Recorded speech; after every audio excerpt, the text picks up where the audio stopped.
everybody. Hello there. Welcome to our show. We are the Bad Batch After Show. We are the Jedi Archives, and we go over every episode of the Bad Batch and go over what our instant comments and reviews and thoughts, and we give it all for you because that's all you guys care about is what we think. All right, my name's John. And I'm Mike. All right, and this is Bryce. Bryce is Ahsoka Bryce honorary. is right there. Honorary. Yeah, he's right there. Honorary right He's there. got lots to say today. So let's get right to it, John. So this is episode 3, Bad Batch, season 3, episode 8, sorry. So we start off on Pabu, which is a beautiful idyllic island planet. And Omega's staring anxiously at her comm, waiting desperately for a message from Rex and Echo to see if she can help them with their mission to save the clones, because she feels so guilty about having abandoned them. Crosshair reminds her that the best way that she can help is by staying away, since the Empire, she's their main target. And so if she goes, she's just going to draw the Empire's attention more to them.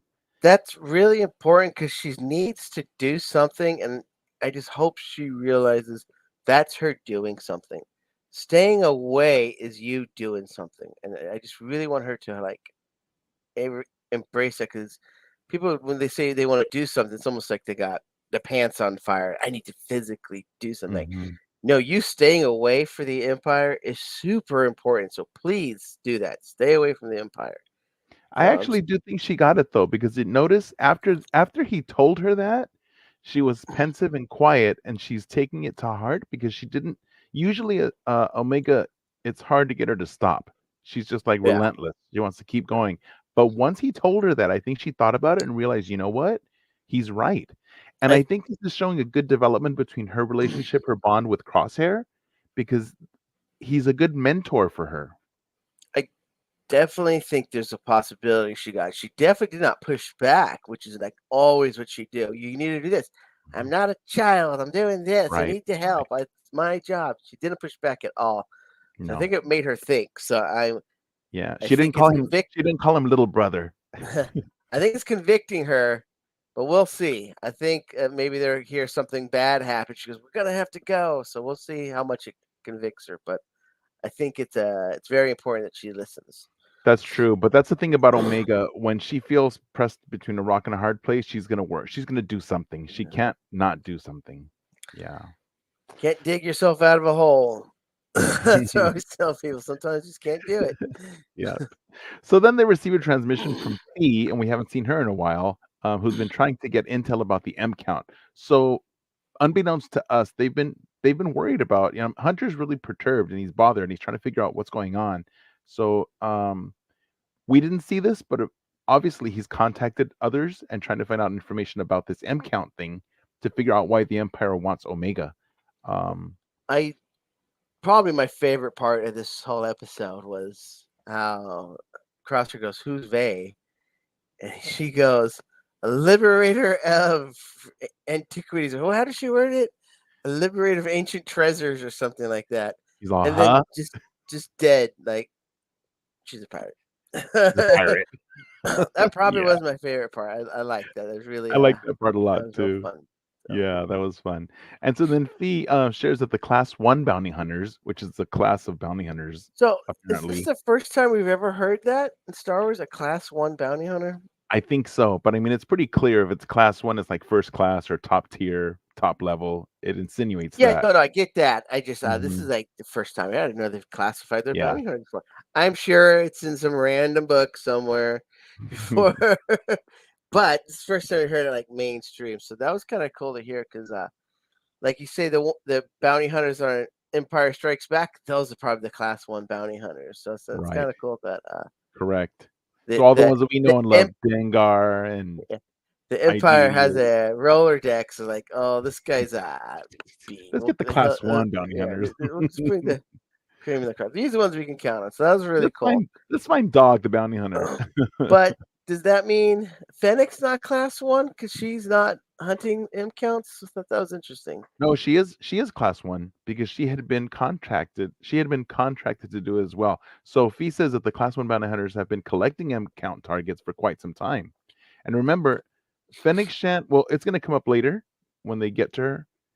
Well, it comes up. I'll just continue. So Omega suggests that they go talk with Fennec Shan for intel, and I think that that comes from the fact that Fennec Shan had been contracted to find Omega originally, even though it wasn't by the Empire, but it was still for the same reason because Fennec is still she's considered a class one bounty hunter, I think. So Hunter reluctantly agrees, but tells Omega that she will have to stay with Crosshair while he and Record go look for Fennec. And then I like how he privately talks to Omega and says, "You know what? Try to get Crosshair to get his hand checked out, see what's going on with that, because he obviously doesn't want to address it. He wants to ignore it." Well, yeah, that's one of the other things. You got to give her something to do. Sure. ADHD, whatever she's got going on, is like she has to do something. Here's He your knows that. mission: Yeah, convince this really stubborn guy he's to so stubborn. get checked out. So it's really kind of immovable object, unstoppable force type thing. So it's kind of like he's not going to listen to anyone. You're going to have to do something. You're going to go nuts if you don't. Right. Cabin fever. So it's like, go do that. So I thought that's kind of cool. And jumping forward, maybe a scene or two. Next time we're there with him, he's getting his hand checked. So something happened. She was so Because persuasive. Omega's relentless. She's All right, let's get it checked. relentless. Like it was so like quick that they don't show it on camera. I thought that was pretty funny. Yeah. I was like, Plus, and I was just on Batu last night, celebrating my goddaughter's birthday, and she just turned 5, and her older brother was there, and he's 7. And the thing is that I know Omega's older, but these 2 kids, and if you have kids, you know they are relentless. They do not yes. stop. You know, it's like, and they don't run out of energy. So They yeah, don't get the social cues. Like, no. no. They say Like, screw it to why not? social cues. Don't ask me again. Why not? It reminds me of that Bugs Bunny. I want an Easter egg. I want an Easter egg. I want an Easter egg. I Yeah. want an Easter egg. You know that cartoon? Have you Yeah. seen that episode? So Yeah. yeah. So then we swipe to Fennec in a cantina with a Rhodian. And then Hunter and Wrecker show up and want to make a deal with her. And she sends Rhodian away, right? So he's like, wait a minute, I'm here. It's like, no, go away. Because she probably thinks she can make more money with these two. They ask her about the M Count deal, but she claims that she has not taken a job for quite some time, but knows someone who is current. So here, when she says she has not taken a job, it alludes to that she may have been offered that type of a job, but she chose not to pursue it. So that makes me think that she is a class one bounty hunter. I Um, thought she was connecting with them to somebody who's been offered those jobs. That was the whole point. Another yes, bounty hunter who's been offered those jobs. right. But the reason she knows is because she was offered those jobs too, but she declined. But she knows who accepted. So who So then, accepted it's going to know more information? Oh, okay. right, because they probably got the files and the whatever happens when once you accept the bounty. Um, but for that information, uh, they'll have to pay for it. And since they don't have enough money, she says, "You know what? If you agree to work for me to capture this big bounty that I'm after, then I'll arrange for you to meet with them." And so, they're a little bit skeptical, but they're so desperate that Hunter agrees, which is strange for Hunter because usually he wouldn't take something like that, you wouldn't think. But Yeah. he's really desperate to help Omega. Then we swipe back to Pabu, and AZ is scanning Crosshair's hand, like you had mentioned earlier, and he tells him that there's a possibility that his hand may never heal and that it may be psychological. And once he tells him that, Crosshair's like, "You mean there's something wrong with my head? Nah, I'm out of here." Which is kind of typical what you would expect. He can't Yeah. think of he can't accept that there would be something wrong with him psychologically. Um, Meanwhile, back on Fennec's ship, she reveals that they're going after the Slayer of Ordo Iris, an asteroid space station for the Haxion Brood Syndicate that first appeared in Jedi Fallen Order, and a member of the Haxion Brood had kidnapped Cal Kestis due to his friend's gambling debt. So I love those connections to the greater Star Wars universe, and I love how this connects to that. And then after we see that Sylar Saris is a praying mantis alien, which is a callback to the original Star Wars A New Hope when we first walk into the cantina on Mos Yeah. Eisley and we see Yam Ree, aka Hook, in that scene. So another connection to the original trilogy now, all in this episode. Really cool looking alien. Yeah, praying mantis. I mean, what's not to like? I love praying mantis. When they arrive on the planet, Finnick Dunn she puts on a breather mask and Isn't she lets. isn't there a praying mantis in one Mandalorian too? Isn't oh my god, crazy hair lady. She's sitting in a cantina with one of the praying mantis, right? Oh yeah, yeah, you're right. You're Yeah, right. yeah. She's the short, funny one, Yeah. the one who had a relationship with a Jawa because her Yeah. fairy got Yeah. stuck in her teeth. Uh, So yeah, yeah, you're right. But originally, the first time we ever saw them was in the Mos yeah. Eisley Cantina back in 1977. So that's way cool connecting back to that in terms of like our Star Wars when Star Wars first came into existence. So when they arrive on the planet, Fennec dons a breather mask, and then she tells them they need their helmets or else the air on that planet will kill them. This is kind of rare for Star Wars because usually everywhere they go, they can breathe the atmosphere, right? Yeah. So when has this ever happened, John? It's not an M class planet. Right, right. And I think the only time is in You didn't Empire when get it? they, huh? You didn't get it? M class planets are breathable Star Trek planets. I know I did get it, but I did, but I don't lose my Uh, train of thought. yeah, When not they too went often. inside when they went inside the cave, I was right? gonna say And they went that. Yeah, outside, yeah, and the slug, they were inside the slug worm's intestine or in his throat or somewhere. They put the it breathing mask on the it definitely asteroid. should be more common, but Star Wars is one of those ones you suspend disbelief a lot. Right, Like, right. where's the oxygen coming from on Hoth, Tatooine? There's nothing making oxygen on those planets, so it's like you just gotta believe it. So Yeah. Well, then, when they get there, they get outside their ship with their masks, and the Bad Batch have their helmets. And she speaks with the pit droids, which again is connecting to the prequel saga because that's when we first saw pit droids, I believe, right? yeah, yeah. So another connection. I like that. And she tells him, "You this time set me up with a speedy airboat, because you need to travel across that swampy terrain." Which is So just so. I mean, you're in Star Wars. You have all kinds of vehicles that do anything, and then you're gonna get in what are they called? Those Everglades swamp gliders. Like, get a ship that can fly over all that, can fly over all the mines. I'm just like, that I was a know. little like, yeah. I was like, okay.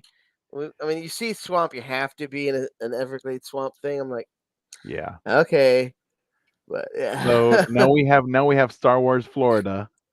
yeah, Canon in Star Wars. which So is then we less see our dangerous. Yeah, and then along the way along the way, they come across several explosives that Saris has placed in the swamp. Hunter says that they need to go around, but then Fennec informs them that that's exactly what Saris would be expecting, and that by going through them, they have the element of surprise. So she tells them to get in there and disarm them, and then Wrecker's like, "Wait a minute, did you say you'd never get in the water?" She's like, "Yeah, that's why you're going in the water." And they have to go in there and they start disarming these mines. And there's apparently about a dozen of them, I think, but it's time consuming, so they have to split up, and so they can tackle six each. Um, and then meanwhile, we realize why she doesn't want to go into the swamp, which is what I'd been expecting all along, is space Star gators, Wars, right? yeah, space Space gators. gators. And so sure enough, we have one coming up and they start shooting at them. They have that outer outer skin that protects them, so the she can't really just take care of them with the guns. And she's like, "Hurry up!" And they're on the last two, right? Um, and then as soon as they're disarming the mines, these the attack of these space gators reminded me of the Ice Gators from the High Republic Mission to Disaster by Justina Ireland. Do you remember that book, John? Mission to Disaster. It's Uh, Vernestra Rowe when she's trying to. So Avar Staros has been kidnapped by the Nile. Remember that? And so Imri, Cantaros, and Vernestra Rowe. Imri's her Padawan. is this Uh, the first Vernestra Row one? it's one of the. It might be one of the first or second ones. Yes, but it's a middle school book. Yeah. This is So it's for the where younger readers. Emery kind of battles her at the end, right? Or is that the other one? Or he tries to stand up against her or something. Against Yeah, who? Vernestro. I don't What's the remember other that. one? I just This do is remember phase that they one, were right? on their yeah, phase 1. Yeah. So they were trying to rescue, Avon, and on this planet, on the polar caps, they have these ice gators, and on the cover, they have these animals that look like big alligators, but they have 4 eyes instead of Oh, just that's the 2. second book. Now I remember. Yeah, the first book. Yeah, it's when the first time we see them. This is the second time we see them. Yeah. Yes. Mhm. And so I like that, so even though these aren't ice gators, they're still, like, in the gator family of creatures, so it's pretty cool. They're really close to just regular alligators, honestly. They're not too unique from someone how we draw a cartoon alligator. So kind of like, oh, okay, they're just okay, they're alligators. That's what Maybe if the they ice had gators look like should have like alligators too. an extra arm or something, or yeah. The But ice gators were the same like our alligators, except that they had 2 sets of eyes instead of 1 set of eyes. yeah, well, see, that's That pretty was the only unique. difference. Yeah. So, yeah. Meanwhile, back on Pabu, swiping back, Crosshair continues to train, and Omega is supportive of him, saying, "Oh, you're getting better." But he says this is not good enough for a sniper. He's still having some issues. So then, since he won't let AZ do psychological work with him, she suggests that they meditate together to see if that will help him. And then he doesn't want to do it, but she's like, "Do you trust me?" And so he goes with her. And then once they're meditating, he asks her, "Hey, where'd you learn to do this?" And she tells him from a Wookiee, Gunji on Kashyyyk, Yeah, which is a throwback to season 2, episode 6. Um, and then Crosshair asks with surprise, "You've been to Kashyyyk?" And Omega reminds him that there's a lot she's done while he's been away from them. And it's kind of like a bittersweet moment because Crosshair yeah. realizes she's grown a lot and he missed a lot being away from them.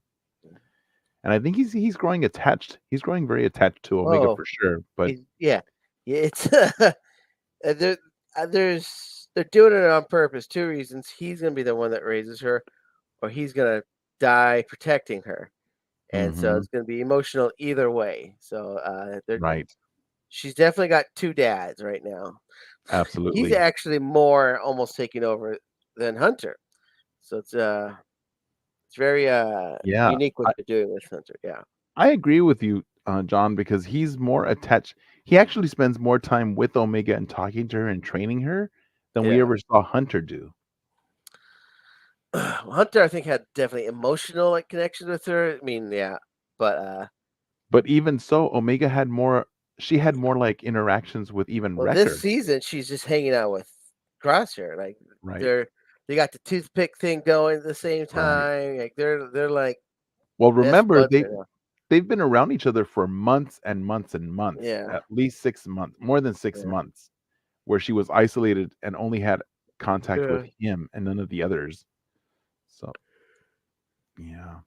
So meanwhile, Fennec, Hunter, and Wrecker find Saris's hideout because they made it through, and then she sends them out while she guards the boat, right? And Wrecker's like, "Oh, so essentially we're gonna capture your bounty for you." She's like, "That's right." So they head over there, and Hunter goes inside the shack while Wrecker stays out. And then this was a really good scene, probably my one of my favorites in this episode, because it's all like scary, and it looks like there's a trap set up for him. When you saw the little sticks Yeah. of wood on the floor of the shack. So I thought, oh, don't step on that because you're gonna fall. It's like it gave me Silence of the Lambs vibes. It puts the lotion on its skin. And so I'm like, don't step on it, Hunter. And then I saw over his shoulder, you could see the praying mantis head like turning. It was like being back on uh the Attack of the Clones when you're inside the what was that planet? Jane Ocean Cave. Yeah, the Geonosian cave when they started like Yeah. coming out of the walls. That was really creepy. I'm like, Yeah. oh, it gave me that creepy feeling. I'm getting chills right now because it's an insectoid species, so very similar to them. Um, so then he's there and he like pounces on him, and this guy is strong. And So he's Hunter's like, agile and he's quick. yeah, Yeah. And he's really tough. fast, really strong, and tough, right? Because he gets Yeah. shot and nothing Like happens because he's 4 or got that 5 times. exoskeleton. Yeah, That yeah, exoskeleton is really protecting him. Oh, and I didn't bring this out, but I have my little Fennec Shand here. you little Finnick. Mhm. You little Shan, you Miss My Shan. little Shand, uh-huh. And so then, once they hear all of the, Wrecker hears the attack, So he goes in there too, and then between both Wrecker and Hunter, they're trying to subdue him, and they can't. And so then finally, he does feel a little bit overwhelmed. So Saris decides, I'm just going to escape. So he goes through that passageway, which was actually a tunnel that goes underground. So then they contact Fennec and say, "Hey, Fennec, he's gone underground." She's like, "Gone underground," and Wrecker's like, "Yeah, you heard me." So get out there and do something. So then Fennec joins the attack, and we see that Saris goes to his swamp airboat, and I think she must have cut the wire or done something to prevent his escape because he tries to Yeah. start and it won't. He looks at it like, "Oh, the wire's been cut." But then he spies Fennec's airboat, and I'm thinking, "Oh, he's gonna steal it. They're gonna be stuck."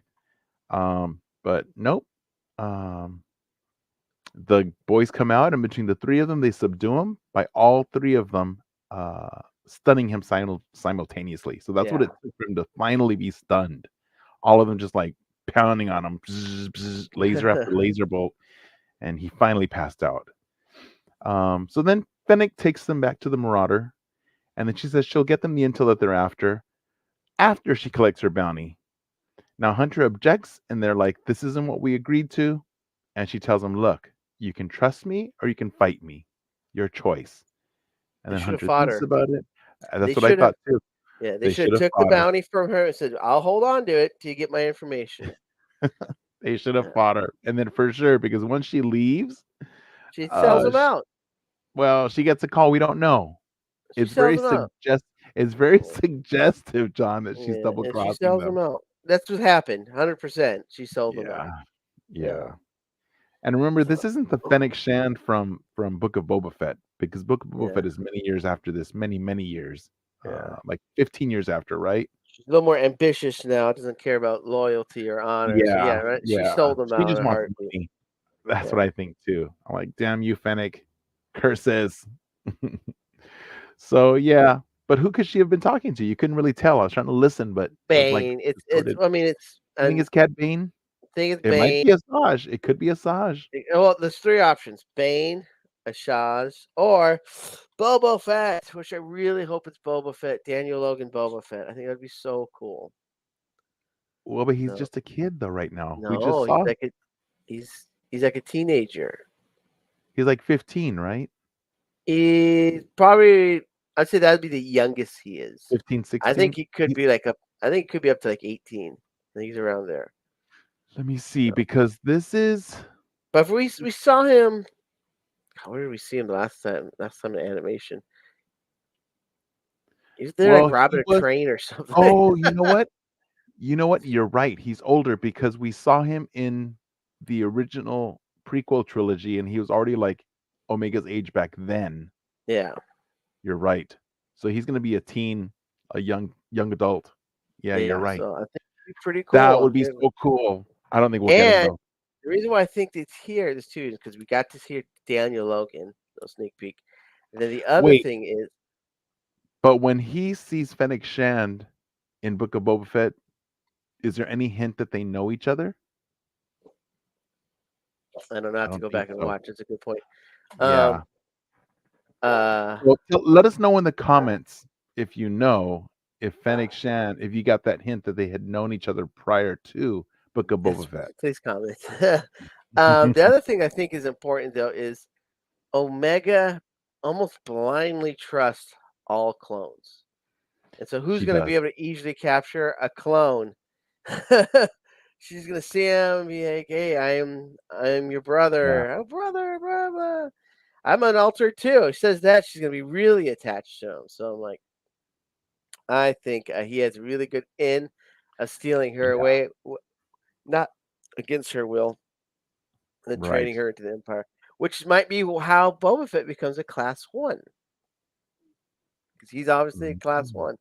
I mean, so I think this is a they might not do it, but I think it's a really good shot to do it. I mean, there's already gonna be a lot of bounty hunters, Bane and Asajj coming up, Mhm. Mhm. so Boba Fett, that would we'll be see, cool. Yeah. but yeah. And speaking of Yeah. Asajj, I think they she's resurrected with some Night Sister magic. Remember, they have to come up with a way to make it so she's not so it's in Well, canon. They said it. she was buried on their ancestral lands. So we know that So, their lands had some Night so Sister magic in the I soil. I think it's gonna be what its real purpose. This is Disney thinking ahead. Is establishing Night Sisters can be resurrected on their planet solely for the fact they resurrected a bunch of Night Sisters in Ahsoka season 2. This would have Right. set the precedent. Because they Like, had oh all yeah, those they can. coffins. So now Yes. it's like, oh yeah, now we can resurrect them because remember it happened on Bad Batch. So I think this is That's Disney right. playing chess right here. So Yeah, which is pretty cool because I would expect that. I would buy that. So I'm okay with we'll that. probably get a comic of how she got resurrected or something. So, Which I'm on board for that. So yeah. I'm here. I'm all for it. But So that brings us yeah, to the end of the episode. What any other thoughts or so comments you have? my I don't mind. The people call this filler episode, kind of. I don't mind the filler episode. I don't mind the adventure of the week by the Bad Batch. I actually like it. It helps the season kind of extend. It doesn't end. I don't want this to end. I love this stuff. I want it to go Hmm. on forever, but it has to end. So these I don't mind, but I like it when it's the whole ensemble. So it's like a Bad Batch adventure, but half the crew, and that kind of to me was a little bit of downer. Give me the adventure of the week with the whole crew, which where we Hmm. fell in love with, kind of. So like, I kind of it took the some of the I guess spice out of what I or some of the episodes I really liked was the action adventure of the week one. So to me, it kind of that sucked, and then the fact they just got played. I mean, come on, Hmm. guys, you're acting like you're children. You don't. Kindergartners. Yep. It's totally like gullible. Totally got They should played. have known better, Like, especially against the bounty hunter. I mean, they just can't yeah, be trusted. it's totally. She totally played them just for their uh need. She could see it all over Hmm. the face that they needed it. Played them, and now they're in worse off place. They really are. They're in. Worse off place, and Yeah, they're getting nothing out of this. Did all the work for her. She's getting this huge bounty, and and she's so, probably gonna get more for turning them over. yeah. So the only thing that to me was cool about this episode was more bonding between Omega and Crosshair, and he is just a sucker for her. Like my And dogs can do whatever they want. she, she yeah, says do this, he goes, he does whatever. So it's really interesting their that's true. dynamic. Because God knows So I'll pay whatever I have to keep my dogs healthy. yeah, That's right. so it's $10,000 bill later for my and dumb we puppy. did, yeah, we did uh get finally address. Sorry, I'm sick. Address a little bit more of the hand issue, and we Mhm. kind of did narrow it down to something that wasn't physical. Some people thought maybe it's Right. nerve damage or something from the Mhm. experiments, and it's not nerve damage. Pretty Right, much, because AZ1 ruled out that there's nothing physically wrong with his yeah. hand, and So, that's why he said that it appears that this might be psychological, a so I don't know psychosomatic. if it's actually psychological. I think it could be, but I think it has something to do more with the fact. This is just me guessing that he's rejected that shadow. I don't know, trooper training. So he was supposed to be one of them, and somehow he willed himself not to do it. And It didn't work. Yeah, they so said that I the think that's the training did side not effect work. of that. So Mhm. I think it is something going on. Synapses aren't triggering right in his brain because Mhm. he fought it, and so I'm thinking something's not right in there. And it could be literally be it goes away if he kind of accepts the shadow trooper, shadow agent, shadow, whatever they called Well, but remember, missions. Yeah. So they were training him to be one of those shadow clones, but it didn't work because of his, uh he's a mutation. defective clone. Yeah. You're right. So because of his defect, it wouldn't work. 'Cause And so didn't and one that of the other shadow clone had like a trimmer too, right? yes, Bryce said that he had a little tremor. Yeah. I watched it again, but I couldn't see it, but I think because people were saying that it could be Tech, right? But Tech is also a defective clone. So anyone from Clone Force 99 They I wouldn't don't think be. it's Tech anymore. Yeah, I don't think it's Yeah. Tech. Who do you Yeah, think? Tech is dead. I Dead, think dead. I have a good guess. Who do What's you your guess? think? Who do you think? No, what's your guess? Cody. Ooh. Yeah. We haven't seen Cody. He was in season 1, right? Yeah, we haven't seen Cody Yeah. in a while. I think it's Cody. It has And to be he's somebody not a because clone Force 99. He's somebody that's good. yeah, I think it's somebody we know. I Uh, think uh, it's Maroc. It's Maroc. the force fart. It's Yeah. definitely the same like vibe. Like, is it someone? Is it not someone? Why are we kind of focusing on this? But I think we focus. Maybe it's just me focusing myself. I felt like we focused a little bit more on the shadow trooper than we have I more. actually think that I think the Shadow Trooper is Asajj Ventress, Interesting. because this Shadow Trooper first showed up in on the planet where Asajj Ventress first showed up in the original Clone Wars movie when she kidnapped little Stinky Yeah, and that purple planet. And they were in that monastery, the monks' monastery, because that became the Hutts took over that, and that was their castle on the planet, and that's where Asajj was. And we first saw her there in that monastery on that planet, and then we see this Shadow Trooper again showing up on the same monastery, the same planet.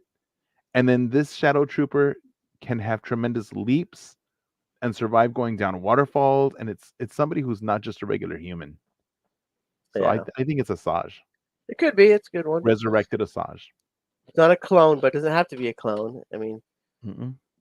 but I think because this is kind of our last hurrah with clones, I think any clone that we've had any kind of extra connection with throughout any of the Clone Wars, any of the stories, I think we're going to see them in this series and kind of have finished their stories, Right. whether it's A good or little bad. And so I think any other ones that Gregor we're probably going to see, Cody, and there's because we so saw many it was Greer, clones. right? We saw in the last episodes we had we Yeah, had almost all of them. we had Wolf, but I think We had Wolf and Wolf Greer might and even cycle back in. I Hauser, think, Hauser. yeah. So Yeah. I think we got to wrap up Cody's story, and I think Hmm. this is how it's done. So, Nice, nice. but that's my guess. So we'll see. That's a good guess. A good guess, Johnny. So, what are your So, final thoughts, Mike? final thoughts. I really like this episode. So I wasn't on for the double episode last time. Which those two were my favorite of the whole season You so were right far. here. You don't remember? You were. I know, but I was nonverbal. But if I can say it now, those were my favorite episodes of the whole season so far. Those two. Um, and I think my holocron reading for those, since I wasn't here to give it, would be 4.85 for those two episodes. Why are you That's laughing? you splitting hair. 4.887. It was close to 4.887, but no, It's gonna be 4.85. three That was point my one rating for four that. six seven eight. Blah. Just start naming off times. Pie. Yeah. But my holocron reading for this one, well, final thoughts. I really enjoyed it. I thought it was a good. I loved all the connections. Like I always love the connections. It's further like stitching together, and it's like a tapestry of all the Star Wars um, media that's out there, and just like weaving them together into one. So I really like that. It's finally woven. I love it.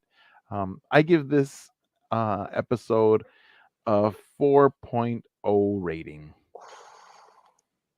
4.0 holocrons out of 5. You just say 4. What do you say, Johnny? Me, like I said earlier, kind of said my thoughts on it. It was definitely my least favorite of the season, and it's not like I didn't like it. It just wasn't that great. This I is just your felt least like favorite? of this season, yeah. They ended up in a worse spot. We didn't really even get the adventure of the week because we got But you know this. what? But you know what? But them ending up in a worse spot is actually boosting the rating up higher because it's a little more. You feel something. So for me, the rating is based on not like how much I liked it. It could be how much I like. Oh, I hated it too. So I Sometimes you hate can the end journey. up in a worse spot because something's happening on the other side. Some new enemy, some new technology. This is just them being gullible. Like, come on, guys. I just there's shows I've seen, and I'm just screaming at the TV. Say, oh, come on, don't be that dumb. Like, come on, man.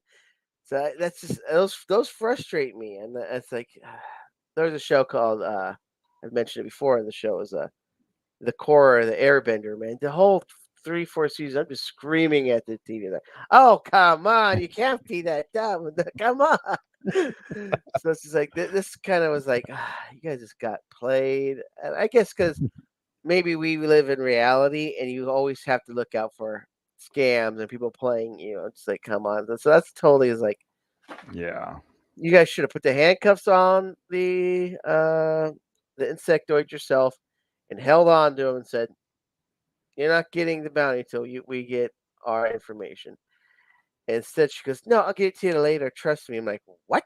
It's like that was and then she played them. Not only did they trust Yeah. her, she went back and said, "Oh yeah, people are looking. They might need some. You might want to go find them." And it So was like telling almost them, instantly. It's all almost like yeah, instantly as soon as she shuts the sh- door, she's like she's on the holocron. she obviously knew who to call. She could have said, "These guys, hey Yeah. guys, it's this guy, Bane or whatever. Mhm. Let me plan a meeting for you guys." Mhm. That's it. But no, she played them. Yeah. Really, the only thing that I really enjoyed is seeing Omega and Crosshair bond more. But we've already really seen that, so it didn't really, to me, advance them too much. But I mean, okay, to me, before this even started, they're this. It was like it just reinforced this. It didn't build onto it at all, I guess, Mhm. or advance that. Mhm. So, yeah, it's all right. I like that we found out a little more about their hand. Other than that, I'm gonna give it a flat line. If 5 is the cap, that means 2.5 is just flat line. So 2.5. Yeah. So and it was Yeah. super dark. Like not theme, but like when they're on the swamp planet trying to hunt him down, the sun's going down. I'm just like it's a little dark to see. So but yeah. And So it was Bry cool to see Fennec. Bryce did give us his holocron reading, even though he couldn't be here today, and he did give it a 4 out of a 5. He said that it is a cool episode, but he didn't think that it really pushed the narrative. He did love having Ming Na back, so that's why he gave it a 4. So now your turn, viewer. What is your rating for this episode? Please, please let us know what you guys think. Especially Mike. He really loves to know what you guys think. I sure I do. like to know I'll too. respond. He usually tells me. So yeah, we really appreciate any feedback you guys give us. Yeah, so like and subscribe, and please be sure to follow us on YouTube at Virtual Cantina Network, on Instagram at virtual.cantina network, on X, formerly Twitter, at Cantina Virtual, on Threads at virtual.cantina network, on Hive at Virtual Cantina, and on TikTok at Virtual Cantina. And like our VCN Star Wars Celebration Japan 2025 Facebook page, that's our mothership.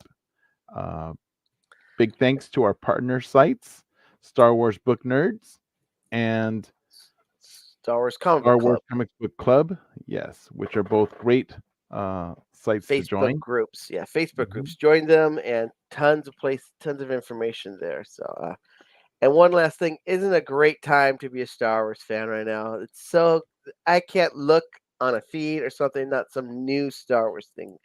So, I'm just really happy right now to be Star Wars. I'm sad I'm not rich and can't afford everything, but it's a great time to be a Star Wars fan right now. Yes, there's definitely a lot of stuff to see and be excited about and choose from. So yeah, I agree. Yes. All right. Thank you for watching, and may the force be with you. Live long and prosper.